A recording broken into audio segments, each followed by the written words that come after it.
नमस्कार दोस्तों, आपका शॉर्ट हैंड स्टेनो सक्सेस में स्वागत है। चैनल पर नए आए हैं तो चैनल को सब्सक्राइब करें, लाइक करें और दोस्तों के बीच शेयर करें, जिससे और भी दोस्तों को लाभ मिल सके। तो चलिए, डिक्टेशन स्टार्ट होगा 5 सेकंड बाद 100 वर्ड पर मिनट।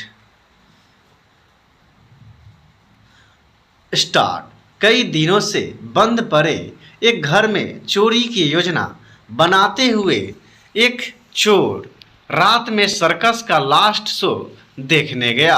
उसे शो देखने में मजा आया और वह यह देखकर चकित रह गया कि सर्कस का एक दुबला पतला आदमी कैसे आग के गोले से निकल रहा है, वो भी एक नहीं कई बार। शो के बाद वह चोरी वाली जगह पर पहुंचा।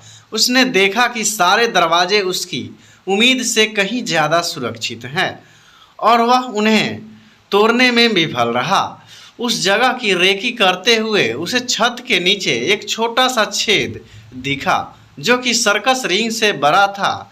उसने इससे निकलने की कोशिश की पर चर्बी ज़्यादा होने से बात नहीं बनी। तब उसे सर्कस के उस पतले आदमी का ख्याल आया। दूसरे दिन वह फिर सर्कस गया। शो के बाद वह पीछे गया और उस आदमी से बात की। उसने ऑफर दिया कि वह अगर उसके लिए काम करे तो वह 3 गुना सैलरी देगा। कर्मचारी मान गया और वे तुरंत उसी जगह पहुँचे। घर पहुँचने के बाद उसने वहाँ का ब्लूप्रिंट दिया जहाँ आभूषण रखे थे और कहा कि इस छेद से निकले, जो कि आजकल के घरों में एग्जॉस्ट हॉल से बड़ा था।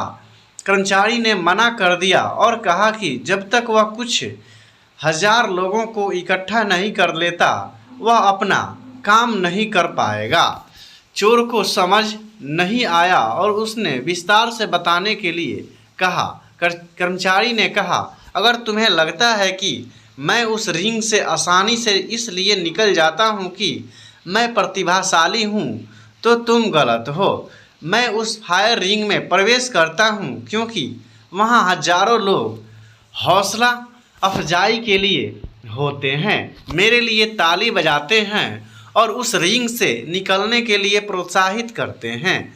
और ये सब प्रोत्साहन मेरे दिमाग को साहस देता है और मैं वो काम कर देता हूँ। ऐसा नहीं कि मुझे चोट नहीं लगती, आग से थोड़ा बहुत जल जाता हूँ, पर तालियों की वो गड़गड़ाहट और वाहवाही से मैं वो दर्द भूल जाता हूँ। इस मंगलवार को मैं जब मंदसौर ने के एक युवक से मिला तो मुझे ये कहानी फिर से याद आ गई। यह मध्य प्रदेश में इंदौर से 210 किलोमीटर दूर जिला है। यह नाखुश दिख रहा था और चेहरे से वो चमक भी गायब थी, जबकि कुछ महीने पहले ही उसकी शादी हुई थी।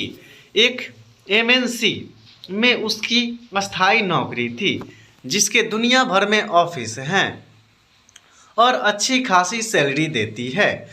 वह हफ्ते में 5 दिन काम करता है और जब से कोविड आया है उसे वर्क फ्रॉम होम WFH के लिए कहा गया है। घर वाले खुश थे कि उनका लड़का 2 सालों से घर में उनके साथ रह रहा है। धीरे धीरे दुनिया खुली, लेकिन उसके ऑफिस ने उसे अगले कुछ सालों के लिए WFH की पेशकश की। चूँकि परिवार के लिए यह अच्छा था तो उसने भी इसे स्वीकार कर लिया। परिवार ने कोविड के समय ही अपने महलनुमा घर में उसके लिए ऑफिस बना दिया। इसके अलावा वीकेंड पर पारिवारिक खेती संभाल रहा था। उसके साथ सिर्फ एक ही समस्या थी कि उसे अमेरिका के समय के हिसाब से काम करना पड़ रहा था। भारतीय समयानुसार उसका ऑफिस रात को 10 बजे शुरू होता और करीब सुबह 4:30 तक चलता। फिर वह सुबह 5 बजे सोता और दोपहर में उठता। उस समय तक परिवार वाले थके होते और दोपहर की झपकी के लिए चले जाते। सोने के अजीब घंटों के कारण कुल मिलाकर उसकी परिवार वालों से बातचीत बहुत कम हो गई।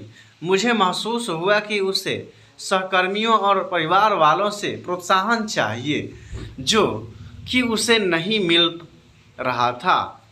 फंडा यह है कि बेशक प्रोत्साहन सिर्फ अच्छे प्रदर्शन के लिए इंजन ऑयल ही नहीं बल्कि खुश रहने के लिए भी जरूरी है। स्टॉप। तो मिलते हैं नेक्स्ट वीडियो में, तब तक के लिए जय हिंद जय भारत। और चैनल पर नए आए हैं तो चैनल को सब्सक्राइब करें, लाइक करें और दोस्तों के बीच शेयर करें।